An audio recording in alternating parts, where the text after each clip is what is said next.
राधे राधे, हरे कृष्णा। आप सभी को राधा अष्टमी की बहुत बहुत शुभकामनाएं। आइए आज हम श्रवण करते हैं राधा अष्टमी की व्रत कथा। एक बार की बात है, अपने प्राणों से भी प्रिय श्रीमती राधा रानी के प्रेम से अभिभूत होकर श्री कृष्ण ने राधा रानी से कहा, हे राधिके, आप महाभावमयी हैं।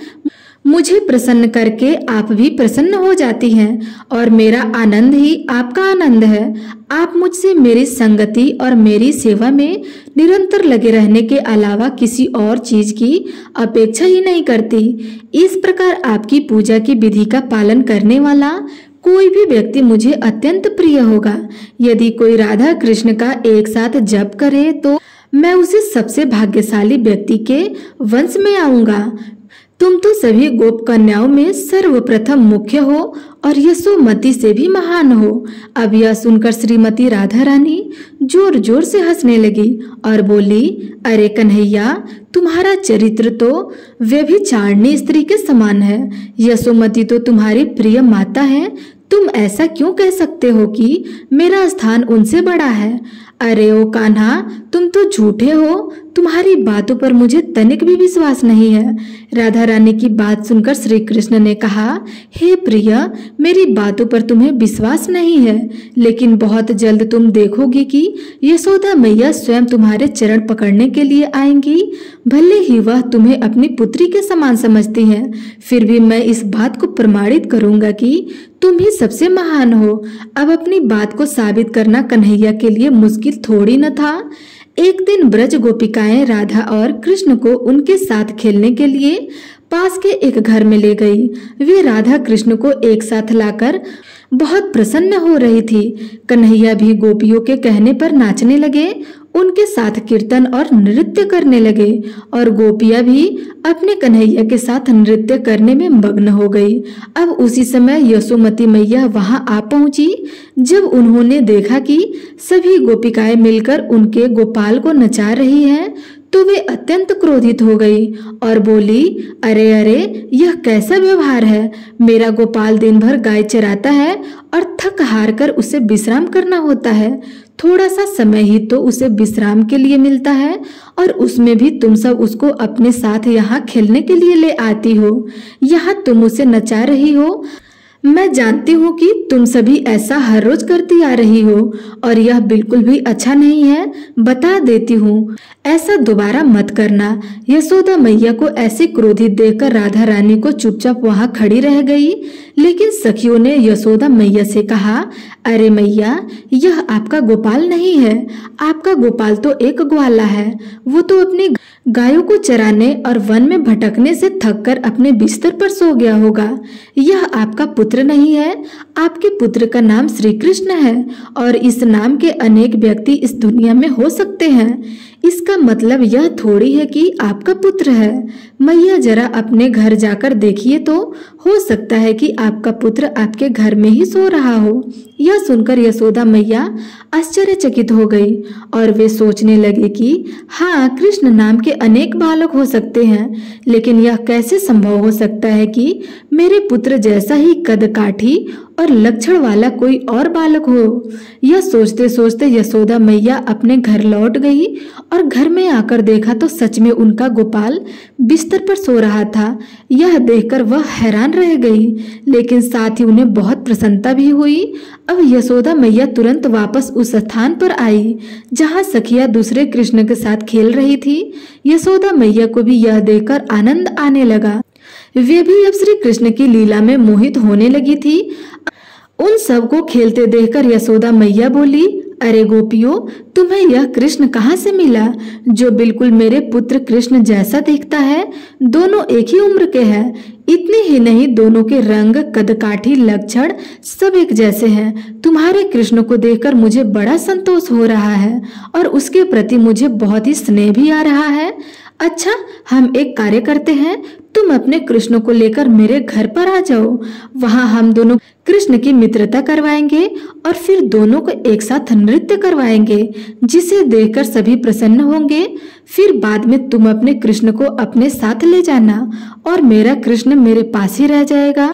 अब यह सब देखकर कन्हैया को बड़ा मजा आ रहा था, इसलिए कृष्ण के संकेत देने पर राधा रानी बोली, हे माता, आपके कहने पर हम अपने कृष्ण को आपके घर तो ले आएंगे, लेकिन हमें भय है कि यदि दोनों कृष्ण एक साथ नाच रहे होंगे तो उसमें से हमारा कृष्ण कौन सा है, यह हम कैसे पहचान पाएंगे। आपके कृष्ण हमारे कृष्ण में बदल जाएंगे तो हम क्या करेंगे। यशोदा मैया हंसकर बोली, अगर ऐसा हो तो भी क्या समस्या है, दोनों एक जैसे ही तो हैं। तो राधा रानी तुरंत बोल पड़ी, नहीं नहीं मैया, यह सही नहीं है। आपका कृष्ण हमारे कृष्ण के समान कभी भी नहीं हो सकता।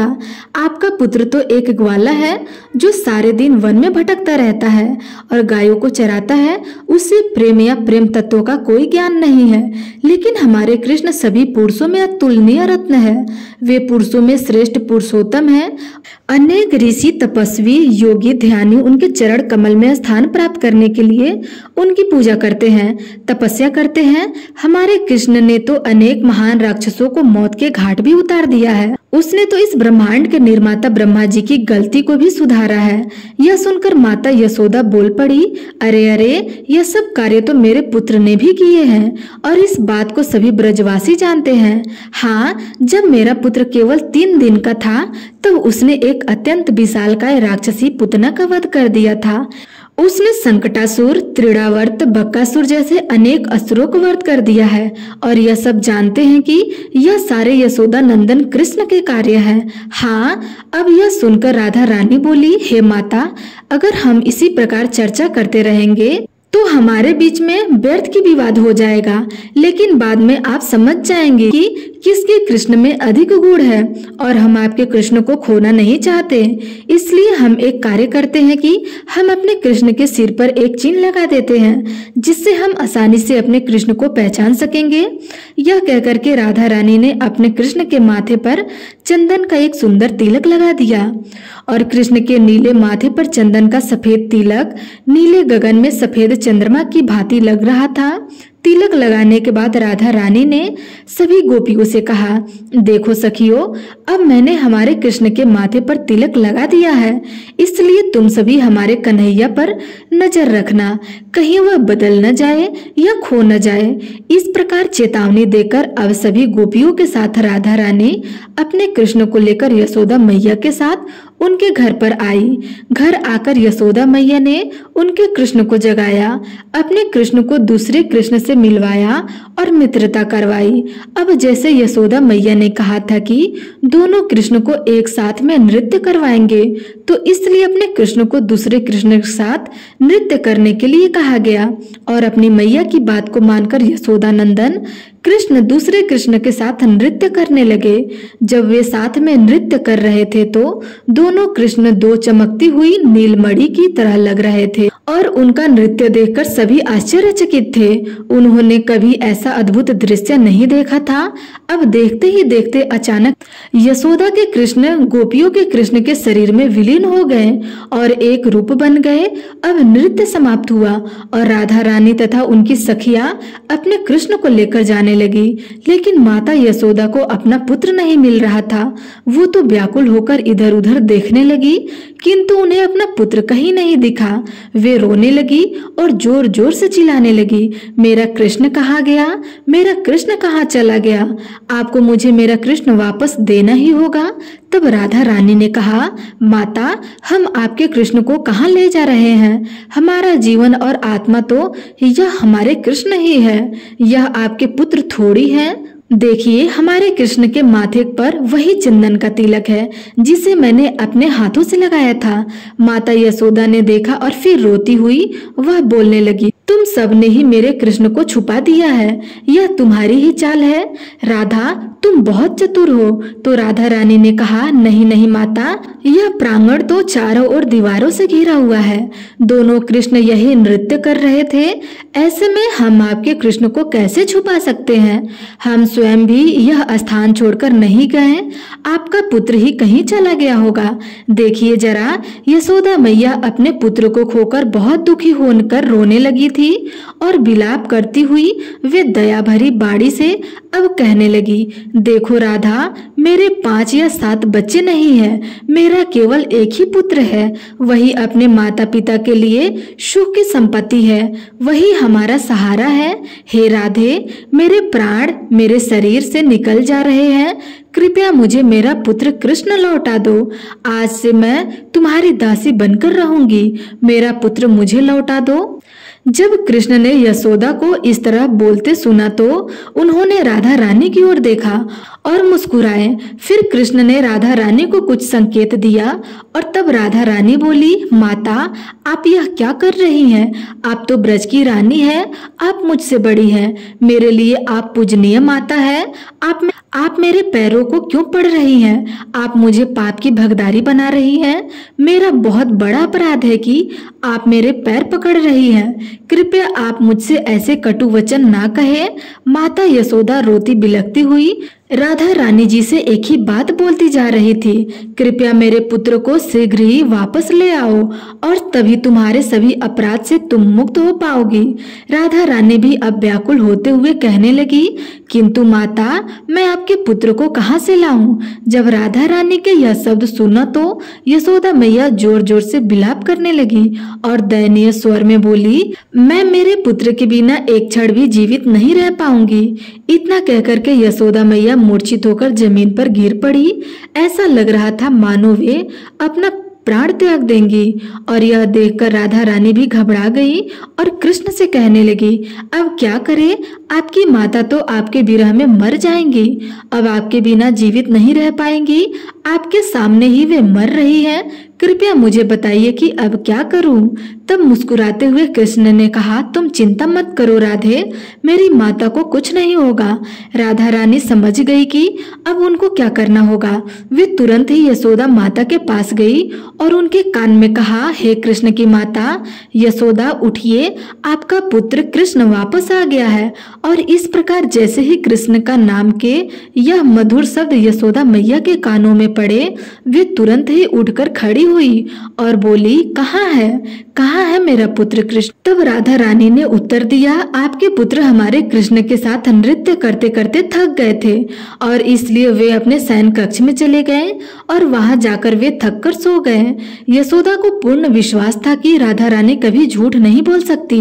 वे तुरंत ही दौड़ती हुई कृष्ण के शयन कक्ष में गई और वहां अपने कृष्ण को देख जो सच में विश्राम कर रहे थे और उन्हें देखकर वे अत्यंत प्रसन्न हो गई। नंद रानी यशोदा मातृत्व की परखता करती हुई अपने पुत्र को स्नेह से गले लगाकर बार बार चूमने लगी। यशोदा माता को अपना पुत्र वापस मिल गया, जिससे वह अत्यंत प्रसन्न हो गई। उनको प्रसन्न देखकर अब सभी सखियां भी अपने अपने घर चली गई। तो इस प्रकार अपनी लीला से कन्हैया ने अपनी राधा रानी की महानता को साबित कर दिया। अब इस प्रकार अपने कृष्ण की लीला को देखकर राधा रानी की आंखों में भी प्रेम से अश्रु निकल आए और वे समझ गई कि उनके कृष्ण उनसे कितना प्रेम करते हैं और वे बहुत प्रसन्न हो गई, क्योंकि श्री कृष्ण ने राधा रानी को सबसे श्रेष्ठ स्थान प्रदान किया था। तो ये दिव्य प्रेम की सही परिभाषा है, जो कि स्वयं ही श्री राधा कृष्ण है। उनके दिव्य संबंध को हम अपनी भौतिक बुद्धि द्वारा कभी नहीं समझ सकते और ना ही उसे समझने का प्रयास करना चाहिए।